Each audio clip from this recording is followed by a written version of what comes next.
Hello बच्चों, let's read the question. So हमारा question है साइटोकाइनेसिस इज द ऑप्शंस है exchange of homologous regions of non sister chromatids, formation of tetrads, division of one cell into two and independent assortment of chromosomes. So इस question का हमारा basic जो की concept होगा everybody, वो होगा एक सेल साइकिल। ओके, की कंसेप्ट जो होगा, या फिर वी कैन से कि कोई भी सेल डिवीजन हम ले सकते हैं। सेल डिवीजन को लेते हैं तो फिर cell like let's take mitosis cell division, और we can say the like की concept is cell division. Let's not tell it as specific कि मियोसिस है या माइटोसिस है, जस्ट अ सेल डिवीजन हम पढ़ रहे हैं। ओके, सो सेल डिवीजन में क्या होगा एवरीबॉडी? सेल डिवीजन में क्या होता है? Mother cell divide into two daughter cell, two daughter cell. Okay, so इसके फेजेस देखते हैं। प्रोफेज में एक्चुअली क्या होता है एवरीबॉडी? इनकी न्यूक्लियर मेम्ब्रेन लाइक डिजेनरेट होगी। प्रोफेज है पहला फेज जो होता है जनरली किसी भी सेल डिवीजन से फेज का, प्रोफेज। देन आता है मेटाफेज। सो मेटाफेज में, प्रोफेज में क्या होती है एक चीज और, इनकी जो क्रोमोसोम है वो कंडेंस हो जाती है, like you will be able to see the chromatin into chromosomes.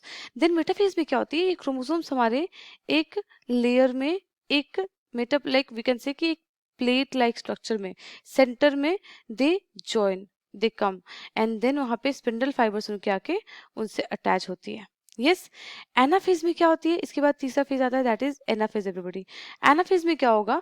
जो स्पिंडल फाइबर्स है वो सारे क्रोमोसोम्स को हाफ में डिवाइड करके एक्चुअली एक एक पार्ट अपने तरफ अट्रैक्ट करने लगते हैं।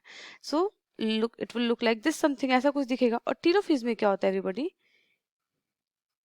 जो हमारी न्यूक्लियर मेम्ब्रेन, अब ये एक नया न्यूक्लियर मेम्ब्रेन के अराउंड फॉर्म होने लगेगा।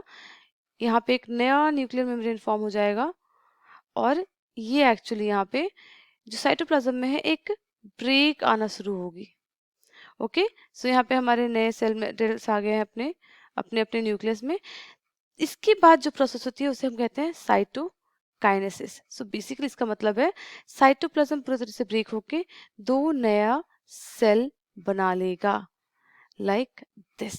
So now coming back to the options everybody, exchange of homologous regions of non-sister chromatids, ये generally होता है हमारा क्रॉसिंग ओवर, और हम यहाँ बात कर रहे हैं साइटोकाइनेसिस ना कि क्रॉसिंग ओवर की। सो हमारा पहला ऑप्शन रॉन्ग हुआ। फॉर्मेशन ऑफ टेंट्स भी हमारे क्रॉसिंग ओवर के टाइम पे होता है, तो ये भी रॉन्ग हुआ। Division of one cell into two, that is the correct one. As हमने देखा साइटोकाइनेसिस में एक्चुअली होती क्या है, साइटोप्लाज्म ब्रेक हो जाती है और दो टोटल सेल बन जाते हैं, that's why C is correct and D is out of the race. So इस क्वेश्चन का हमारा करेक्ट आंसर था everybody C. So I hope you understood it well.